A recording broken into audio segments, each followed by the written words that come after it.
ఆడవాళ్లే కదమ్మా వంటింట్లోకి ఎవరెళ్ళినా చేయకూడని పనులు కొన్ని ఉన్నాయి. కాకపోతే వంటగది ఆడవాళ్ళ సామ్రాజ్యం అని వదిలేశారు కనుక ఆడవాళ్ళకి చెప్తాం. ఒకవేళ మగవాళ్ళు వంట చేస్తే వంటగదిలో ఉంటే కూడా ఈ పనులు చేయకూడదు.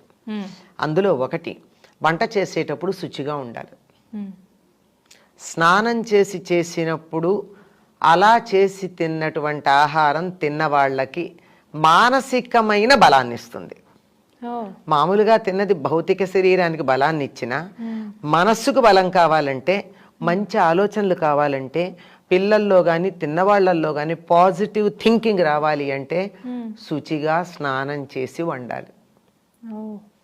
రెండోది, వంట చేసేటప్పుడు మంచి ఆలోచనలతో కలిగి ఉండాలి.